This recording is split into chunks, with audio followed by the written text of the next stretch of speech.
Magnificat, anima mea Dominum, et exultavit Spiritus meus,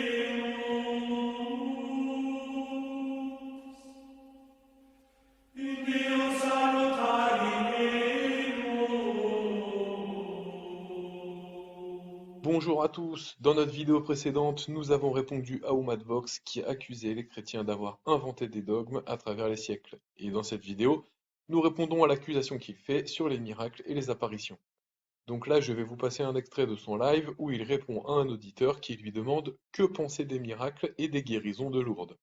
Ah tiens, j'aime bien cette question. Il y a Wessou qui nous dit les apparitions de Marie fake. En fait, tu vois, les apparitions, pour moi, c'est ce qui prouve que les chrétiens aujourd'hui, ils sont disqualifiés à tout jamais de la spiritualité. Les pauvres, j'ai vraiment de la peine pour eux. Eh ben, les chrétiens msaken, au fur et à mesure d'inventer, de fabriquer leur religion, eh ben, pour redonner la foi à leurs fidèles, ils ont eu besoin de croire en des choses un peu spéciales. Vous savez, des choses un peu incroyables, un peu, vous savez, métaphysiques, extraordinaires, miraculeuses, Lourdes. Et à Lourdes, en fait, c'est pareil, c'est un endroit de pèlerinage où les gens vont à Lourdes pour aller prier les saints et Marie en particulier, et prier Dieu aussi.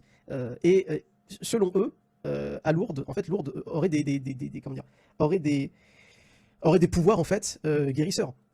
Donc tu as des gens qui vont à Lourdes, ils prient Dieu, ils sont tétraplégiques, après ils se lèvent de leur fauteuil et tout va bien. Bon. Le problème c'est qu'en réalité rien de scientifique n'a été prouvé. En fait, si ce n'est l'Église catholique, rien ne peut prouver que c'est vrai ou faux. Personne ne peut le démontrer en fait, absolument personne. Il y a eu des cas de gens qui s'y sont intéressés, mais en fait il y a tellement peu d'informations fiables qu'en réalité c'est la parole des chrétiens qui se vantent d'avoir un site où les gens puissent guérir. D'ailleurs, Donc vous venez d'entendre sa réponse, il avance en fait que les chrétiens, donc en fait il parle de l'autorité de l'Église, ont inventé des miracles et des apparitions. Alors, à quelle période? Où? On ne sait pas, mais ils les ont inventés. Et pour quelle raison?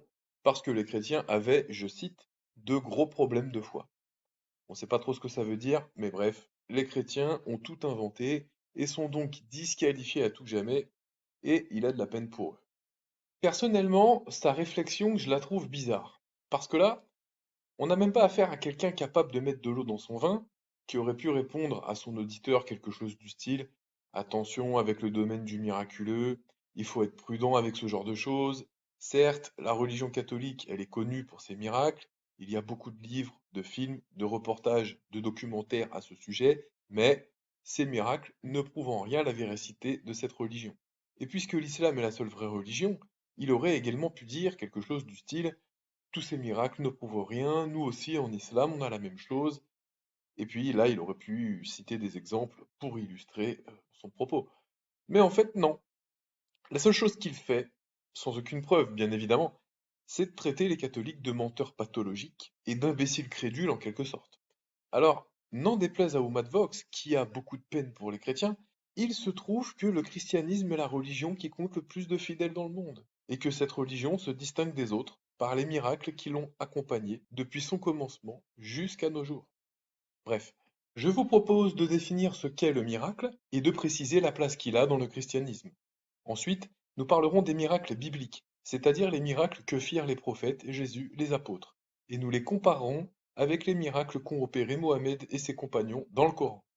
Par la suite, nous verrons que ces miracles ne se sont pas arrêtés à la mort des apôtres. On donnera quelques exemples de grandes figures du christianisme, ainsi que les miracles qu'ils ont accomplis, et enfin, nous évoquerons ensuite quelques apparitions de la Vierge Marie dans le monde, en finissant par celui de Lourdes. Patrick Sbalquero, bonjour. Bonjour. Alors Patrick Sbalquero, vous êtes historien, vous êtes journaliste et vous êtes l'auteur de L'Église face au miracle aux éditions Fayard.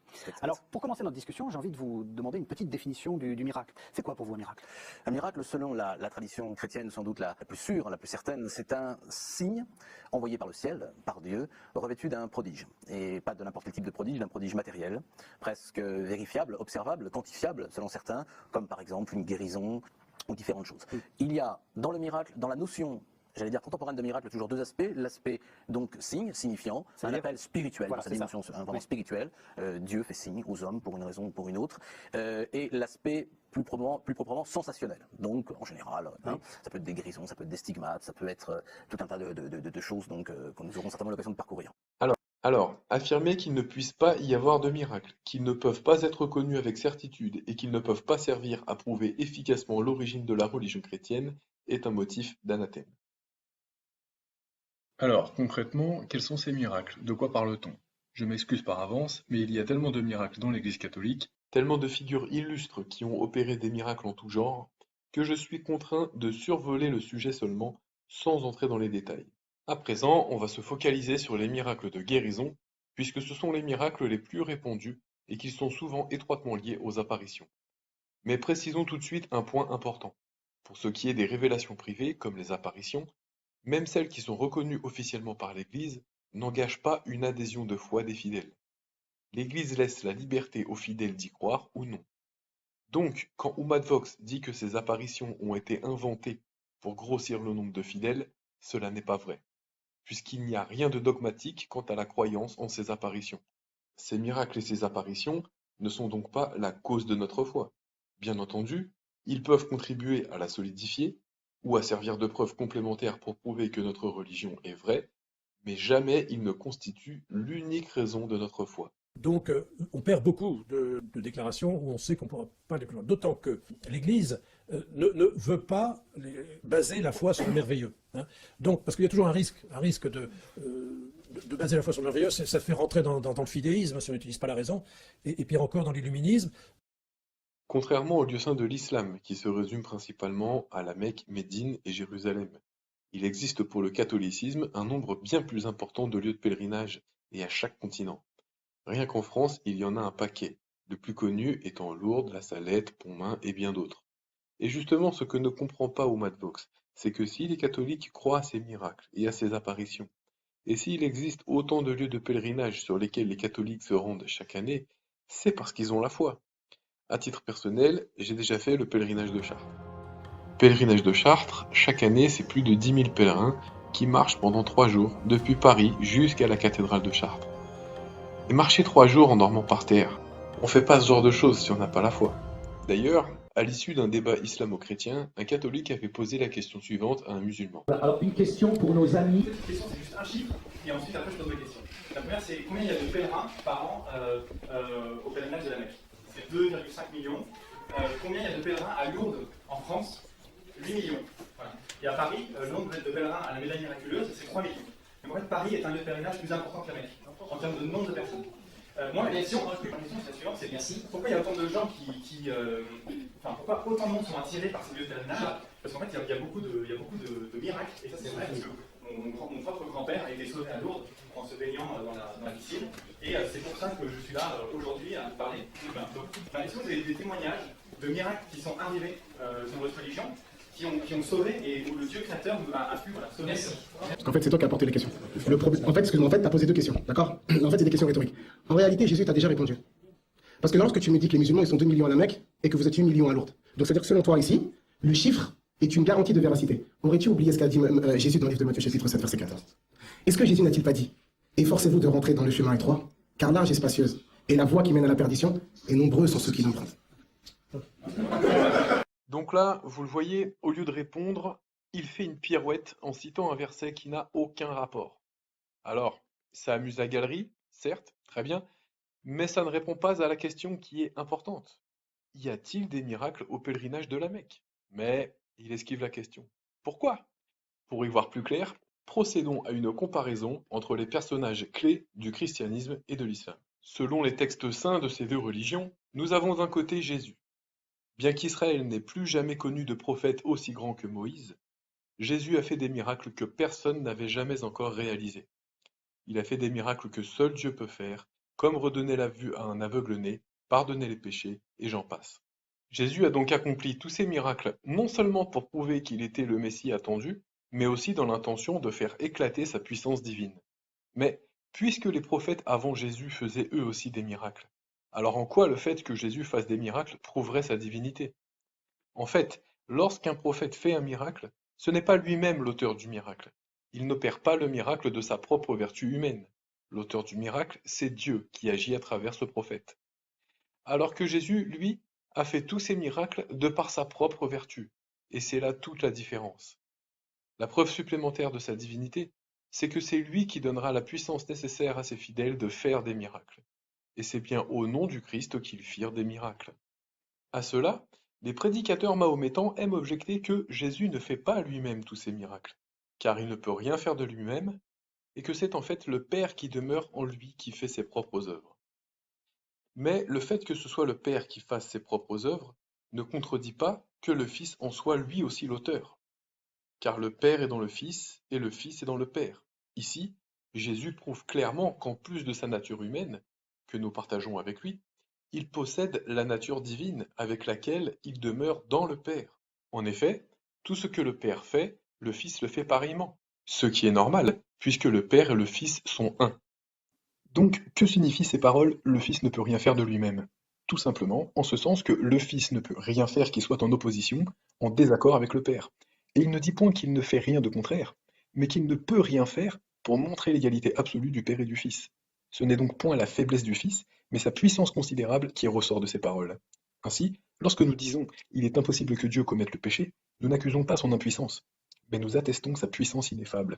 Ainsi, lorsque le Fils dit « je ne puis rien faire de moi-même », il nous déclare qu'il est impossible qu'il fasse quelque chose de contraire à son Père. Les paroles qui suivent viennent confirmer cette interprétation, car tout ce que le Père, le Fils le fait pareillement. C'est-à-dire, si le Père fait toutes choses par lui-même, le Fils les fait également par lui-même, suivant la signification de cette parole « pareillement ». Donc là, vous voyez cette interprétation foireuse des prédicateurs mahométans sur ce passage, elle existait bien avant l'apparition de l'islam. Saint Jean Chrysostome l'a réfuté déjà au IVe siècle. Et dans cette même homélie, il répond à ceux qui tordent le sens des paroles de Jésus en disant, je cite, « Mais, afin que vous puissiez vous convaincre que c'est ainsi qu'il faut entendre ce passage, examinons ce qui suit, et voyons de quel côté est Jésus-Christ, ou du vôtre, ou d'une autre. Vous dites que ces paroles marquent un défaut de pouvoir, une limitation d'autorité et de puissance. Et moi je soutiens au contraire qu'elles montrent évidemment une égalité entière et parfaite, et que tout se fait comme par une même volonté et une même puissance. Interrogeons Jésus-Christ lui-même, et par ses réponses nous jugerons si, les paroles sur lesquelles nous disputons, il les exprime selon votre opinion ou selon la nôtre. Que dit-il donc? Tout ce que le Père fait, le Fils le fait comme lui.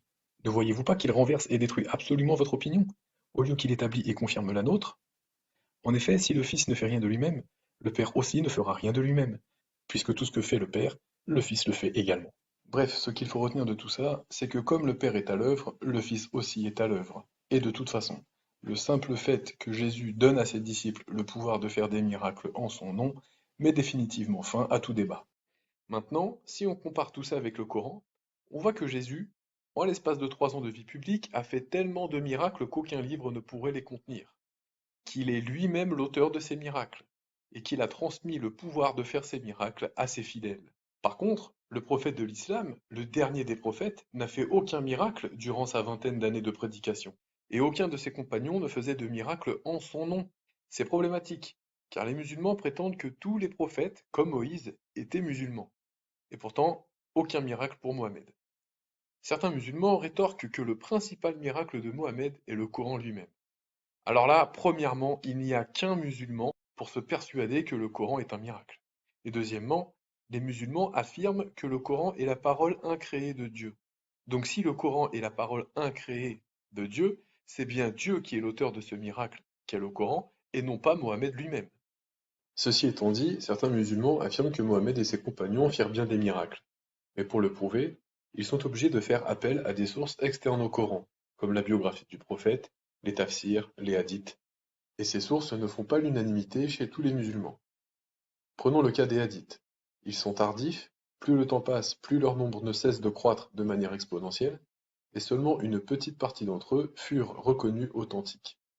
Et même parmi ceux qui ont été canonisés, on trouve des choses assez remarquables.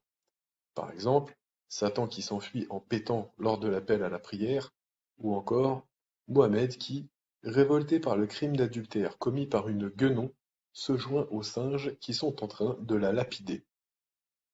Chacun est libre de considérer ce genre de source comme il le souhaite. Toujours est-il que Mohammed ne fait aucun miracle dans le Coran. Et même si cela avait été le cas, cela n'aurait été que selon la permission de Dieu. Même chose pour ses compagnons. Alors que Jésus, en tant qu'il est Dieu, donne à ses apôtres et à ses disciples le pouvoir de faire des miracles en son nom. Par exemple, Saint Pierre guérit des malades au nom de Jésus-Christ et ressuscite un mort. Saint Paul libère une femme possédée au nom de Jésus-Christ. Le simple fait de toucher un vêtement de Saint Paul permettait la guérison des malades. Étienne, qui après avoir reçu le sacrement de l'ordination sacerdotale, faisait de grands prodiges. Au moment de mourir, il dit « Seigneur Jésus, reçois mon esprit », ce qui est la preuve que saint Étienne considérait Jésus comme son Dieu et créateur. Tout ceci est rapporté par saint Luc dans les Actes des Apôtres, dans lequel il a consigné des faits qui lui ont été rapportés par des témoins oculaires. À travers les siècles, tous ces miracles ont continué d'illuminer la Sainte Église de Dieu. Et cela n'est pas surprenant, car Jésus est vivant, il règne éternellement sur son trône céleste, à la droite du Père, et veille continuellement sur son Église. Il est donc logique que tous ces miracles n'aient pas disparu avec les apôtres dans leur tombe. Au second siècle, saint Irénée nous apprend que les hérétiques déclarent que les résurrections comme celle du Sauveur et des apôtres sont des hérésies, tandis que parmi ses frères, il est arrivé très souvent que la vie d'un homme a été accordée aux prières des saints et que son âme est rentrée dans son corps, et ces morts ressuscités ont vécu ensuite avec eux pendant plusieurs années. L'historien Sosomène rapporte des miracles opérés par saint Grégoire le Thaumaturge et saint Épiphane de Salamine au IIIe et IVe siècle. Il dit que saint Épiphane était célèbre pour non seulement les vertus qu'il a manifestées et les actes miraculeux qu'il a accomplis pendant sa vie, mais aussi pour l'honneur qui lui a été rendu par Dieu après sa mort, car on dit que des démons ont été expulsés et des maladies guéries sur sa tombe, et que saint Grégoire avait fait un miracle similaire à celui de saint Épiphane. Saint Augustin raconte qu'au IVe siècle, il se fait encore des miracles au nom de Jésus-Christ, soit par les sacrements, soit par les prières et les reliques des saints. Il donne un cas d'une guérison d'un aveugle qui retrouva la vue par la vertu des reliques de saint Gervais et saint Protais qui étaient apparus à saint Ambroise. Ce miracle de guérison s'est réalisé devant une foule de témoins, et Augustin était lui-même présent au moment des faits. Au Ve siècle, saint Patrick d'Irlande a accompli par la grâce de Dieu de très grands miracles, notamment la résurrection de 19 personnes décédées qui, après être revenues à la vie, demandèrent le baptême et devinrent moines. Bon, voilà pour les 5 premiers siècles, on ne va pas y aller siècle par siècle, parce que sinon ce serait trop long, donc on va passer directement au XIIIe siècle avec saint Antoine de Padoue, un très grand saint, qui a ramené à la vie un jeune garçon en lui ordonnant de ressusciter au nom de Jésus-Christ. Saint Vincent Ferrier, mort en 1499, a fait un nombre colossal de miracles. Saint Antonin de Florence, qui est mort 40 ans après Vincent, a recensé 28 résurrections après enquête. Saint Philippe Néri, au XVIe siècle, a opéré de nombreux miracles, dont la résurrection du prince Paolo Massimo, qui était mort sans avoir eu le temps de se confesser. Le simple fait de toucher un linge qui lui appartenait pouvait guérir. Je vais terminer avec Padre Pio, parce que c'est un saint incontournable. Et contrairement à ceux déjà cités, il est mort il n'y a pas si longtemps, en 1968. Padre Pio est connu pour ses stigmates, et il était doté de nombreux charismes. Clairvoyance, bilocation, osmogénésie, lévitation, et aussi de nombreuses guérisons, dont celle de Gemma di Giovanni, une fillette de 7 ans aveugle de naissance, née sans pupille. Padre Pio de Pietrelcina est sans doute l'un des saints les plus connus de notre époque. Des témoignages de personnes guéries grâce à un miracle obtenu par l'intercession du frère au stigmate sont aujourd'hui recueillis dans un DVD. Gemma Di Giorgi était aveugle et elle a recouvré la vue à l'âge de 7 ans grâce à Padre Pio. Aujourd'hui, elle voit même sans pupille. Padre Pio l'ho conosciuto quando avevo appena 7 anni. J'ai connu Padre Pio lorsque j'avais environ 7 ans. Je l'ai prié pour qu'il me fasse la grâce de recouvrer la vue dont j'étais privée depuis ma naissance. C'est ma grand-mère maternelle qui m'a emmenée chez lui. Pendant le voyage, avant d'arriver à San Giovanni Rotondo, ou plutôt avant de rencontrer Padre Pio, j'ai commencé à y voir. Ho cominciato a vedere. Les médecins, qui avaient affirmé que sans pupille, elle n'aurait jamais pu voir, ne s'expliquent pas ce miracle. Ce cas émouvant et d'autres semblables. Bon, on pourrait continuer à citer d'autres sources, qu'elles soient historiques, patristiques, hagiographiques, qui prouvent que tous ces miracles n'ont jamais cessé à travers les siècles, mais ce serait trop long. Par contre, je voudrais dire aux protestants, plus particulièrement aux réformés, les luthériens et les calvinistes, qui croient que l'Église s'est éclipsée à la mort des apôtres, c'est-à-dire que l'Église n'est plus visible depuis la mort de ceux-ci, eh bien, cette théorie n'est défendable ni par la Bible, ni par l'histoire, ni par les pères de l'Église. Justement, les documents qui viennent d'être exposés prouvent tout l'inverse. Tout comme les miracles, les apparitions sont nombreuses. Nous allons parler de celles qui concernent la Vierge Marie, notamment 3 d'entre elles. Il s'agit de celles de Fatima au Portugal, de Zeytoun en Égypte et de Lourdes en France. En 1915, un ange apparaît à 3 enfants, Lucy dos Santos, son cousin Francisco Marto et sa petite sœur Jacinta. 2 ans plus tard, c'est la Vierge qui leur apparaît à 5 reprises, à une fréquence d'1 fois par mois, entre mai et septembre 1917. C'est lors de la 3e apparition du 13 juillet que la Vierge Marie annonce qu'un miracle aura lieu le 13 octobre à midi, sur le lieu même de l'apparition. Entre-temps, la Vierge apparaît à nouveau les 13 août et 13 septembre, et elle leur annonce à nouveau qu'un miracle aura lieu le 13 octobre. La presse anticléricale de l'époque est au courant et se prépare à l'événement. Le miracle du soleil est le nom donné à ce phénomène solaire observé à Fatima le 13 octobre 1917. Il a été observé par plus de 30 000 personnes, pendant environ 10 minutes. Parmi cette foule immense, il y a un témoin qui nous intéresse particulièrement. C'est Avelino de Almeida, journaliste anticlérical et rédacteur en chef du quotidien de Lisbonne, O Século. Il fait le compte-rendu suivant du phénomène auquel il a assisté. On voit l'immense multitude se tourner vers le soleil, qui apparaît au zénith, dégagé de nuages. Il ressemble à une plaque d'argent mat, et il est possible de le fixer sans le moindre effort. Il ne brûle pas les yeux, il n'aveugle pas. Sous les yeux éblouis de cette foule, dont l'attitude nous transporte au temps biblique, et qui, pâle d'épouvante et tête nue, regarde l'azur firmament, le soleil trembla. Le soleil eut des mouvements brusques, jamais vus et en dehors de toutes les lois cosmiques. Le soleil se mit à danser, selon l'expression typique des paysans. Quoi de mieux que le témoignage du rédacteur en chef d'un journal anticatholique, qui rapporte des faits qui se sont produits devant une foule dont le nombre de personnes varie de 30 000 à 100 000? Alors est-ce que tous ces gens ont inventé ce phénomène solaire parce qu'ils avaient de gros problèmes de foi? Et ce journaliste anticatholique qui était sur place au moment des faits, est-ce que lui aussi a tout inventé? Eh ben non. Et d'ailleurs, même les diverses explications rationnelles ne suffisent pas à élucider ce phénomène. On passe à l'apparition de Zaytoun en Égypte. Je vous laisse lire un résumé de cette histoire qui est affiché à l'écran. Donc là aussi, la Vierge Marie est apparue à une foule très nombreuse. On parle de plusieurs centaines de milliers de personnes, dont des musulmans. Lors de sa première apparition, du mardi 2 avril 1978, ce sont des travailleurs musulmans qui ont aperçu une dame en blanc agenouillée près de la croix au sommet du dôme de l'église. La Vierge est apparue à de très nombreuses reprises pendant plusieurs mois, si bien que, pendant plusieurs semaines, la foule présente atteignit jusqu'à 250 000 personnes. Tout le monde a pu voir la Vierge, des chrétiens, orthodoxes, catholiques, protestants, mais aussi des musulmans. Je vais vous parler de quelques miracles qui se sont produits pendant ces apparitions. Il y a celle d'un photographe qui était présent lors d'une des nombreuses apparitions. Voici son témoignage. Je précise que les clichés qui ont été pris par ce photographe sont consultables sur le net. Je cite. « La première fois que je vis l'apparition, la lumière de la Vierge avait un tel éclat que j'en fus aveuglé. J'étais comme électrifié, incapable de faire quoi que ce fût. Les 2 soirs suivants, il en fut de même. Mais le 13 avril, alors que l'apparition se mouvait depuis une quinzaine de minutes au-dessus de l'église, je trouvai enfin la force de prendre 2 photos à 2 reprises. Ce fut une expérience terriblement impressionnante. J'avais le sentiment que la terre allait s'évanouir sous mes pieds. Après avoir pris ces clichés, je me rendis compte qu'une sale blessure que je traînais au bras depuis plusieurs années, séquelle d'un accident de voiture, avait complètement disparu. D'innombrables personnes affirmèrent avoir été guéries pendant les apparitions ou près en avoir été témoins. Un comité médical mis en place par l'église copte orthodoxe et présidé par le professeur Shafi Abdelmalek de la faculté de médecine de l'université du Caire fut chargé d'enregistrer et de les vérifier.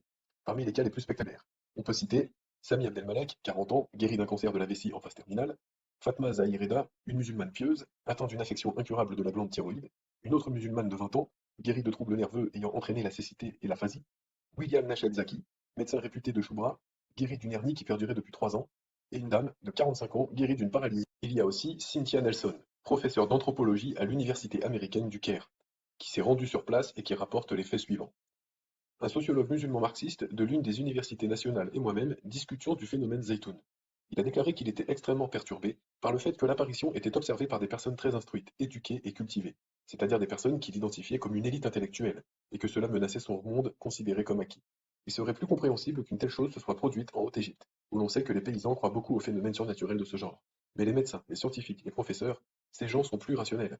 Ils sont obligés de compartimenter leur pensée, sinon ils passent pour schizophrènes. Elle raconte également un cas de guérison raconté par un éminent chirurgien du Caire.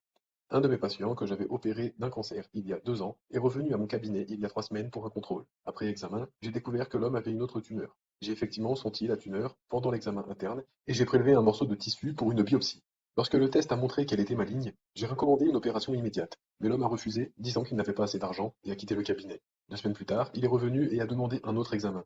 À mon grand étonnement, je n'ai pas trouvé la tumeur, mais seulement un tissu cicatriciel blanc. L'homme m'a dit qu'il était allé à Zaytoun et avait prié la Vierge pour qu'elle l'aide. Je ne crois pas à ces miracles, mais je ne peux pas expliquer la disparition de la tumeur, et cela me rend fou. Donc là encore, est-ce que des centaines de milliers de témoins auraient tout inventé parce qu'ils avaient des gros problèmes de foi? Et puisque dans le lot, il y avait une quantité très importante de musulmans, d'ailleurs les premiers témoins de l'apparition sont musulmans, alors est-ce que eux aussi étaient victimes de gros problèmes de foi qui les auraient poussés à tout inventer? Alors, Lourdes, c'est le lieu de pèlerinage le plus fréquenté en France. La Vierge y est apparue à 18 reprises entre le 11 février et le 16 juillet 1858, et suite à ces apparitions, plusieurs phénomènes surnaturels de guérison miraculeuse s'y réalisèrent jusqu'à aujourd'hui, touchant les pèlerins qui viennent prier la Vierge Marie. Et alors, ce qu'il y a de génial avec Lourdes, contrairement à d'autres lieux où se produisent des guérisons, c'est qu'il y a un bureau de constatation médicale qui a été mis en place en 1883. En effet, pour qu'une guérison soit attestée par l'Église catholique, il faut qu'un groupe de médecins indépendants la déclare être complète, durable et inexplicable dans l'état actuel des connaissances médicales. Le bureau médical doit valider ces critères. Pour vous montrer à quel point ce système de contrôle est sérieux et pointilleux, Je vais vous lire un extrait du livre du docteur Patrick Tellier. Il explique en détail tout le processus. Je précise qu'il a travaillé au bureau des constatations médicales pendant 12 ans et qu'il a été témoin d'un grand nombre de guérisons, dont certaines ont été officiellement reconnues par l'Église. Je cite. L'authentification passe toujours par 3 stades principaux. La déclaration, le circuit médical décisionnel et le circuit ecclésial. Bien sûr, il faut d'abord que la personne qui estime avoir guéri par l'intercession de Notre-Dame de Lourdes vienne se déclarer volontairement et spontanément au médecin du bureau des constatations médicales. À ce moment-là, le rôle de la médecine est nécessaire pour éliminer toute imposture et assurer la réalité de la guérison. C'est un temps incontournable, le plus long, le plus difficile. Il faut pouvoir constater le passage d'un état pathologique avéré à un état de santé évident avec tous les moyens mis à disposition.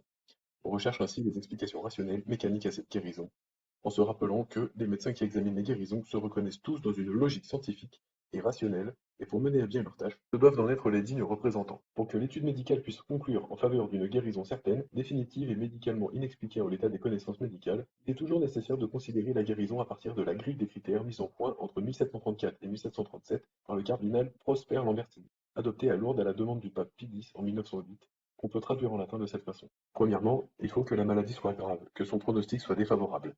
Deuxièmement, il faut que la maladie soit connue, qu'elle soit répertoriée par la médecine.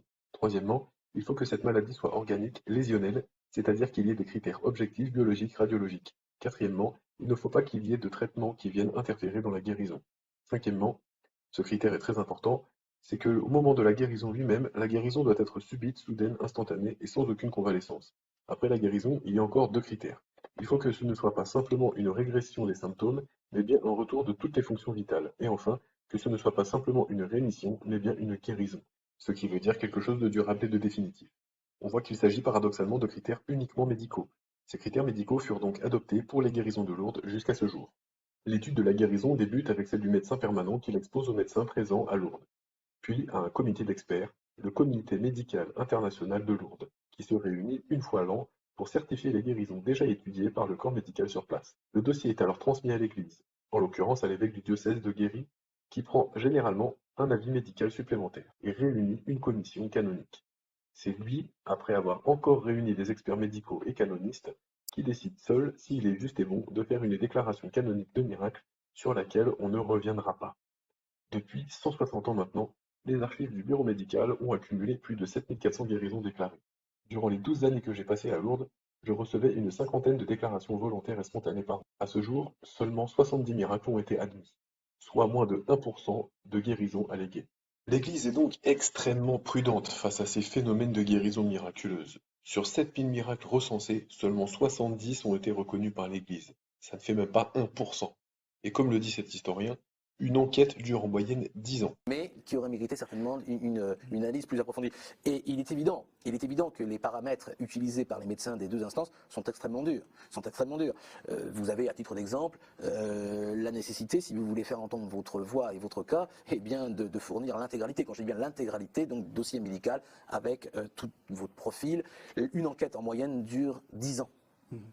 Bon alors pour conclure, Madbox se plante au plus haut point quand il dit que l'Église invente des miracles et des apparitions pour renflouer le nombre de fidèles. Car, premièrement, les miracles ne constituent pas le fondement de notre foi. Deuxièmement, les apparitions, même celles reconnues par l'Église, ne relèvent pas du dogme. Et troisièmement, comme on vient de le voir, l'Église est extrêmement prudente et rigoureuse sur la question de la reconnaissance des miracles. Ce qui est navrant, c'est cette manière d'être sans cesse dans l'inversion accusatoire. Les chrétiens n'ont pas la foi, les chrétiens ont falsifié la Bible, les chrétiens inventent des dogmes, les chrétiens inventent des apparitions et des miracles. C'est tellement facile de se dire, le christianisme est faux, donc tout ce dont à quoi il croit n'est qu'invention. Peut-être qu'à un moment donné, il faudrait se remettre en question. Comment se fait-il qu'il y ait un nombre de saints et de martyrs si colossal dans notre calendrier des saints? Comment se fait-il que la Vierge apparaît partout dans le monde, y compris en Égypte, dans un pays musulman? Et pourquoi est-elle apparue sur le toit d'une église et pas d'une mosquée? Comment se fait-il qu'il y ait des lieux comme Lourdes, avec des cas de guérison que la médecine n'est pas capable d'expliquer elle-même? J'ai envie de vous poser une question personnelle.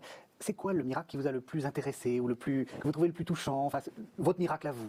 Mon miracle à moi. Oui. Rassurez-vous, ça ne touche pas ma personne. Je suis assez et même très impressionné par la question des guérisons médicales à Lourdes. Ouais. J'ai travaillé encore dessus il y a de cela quelques mois et j'ai fait une petite recension des cas pris en compte par l'Église.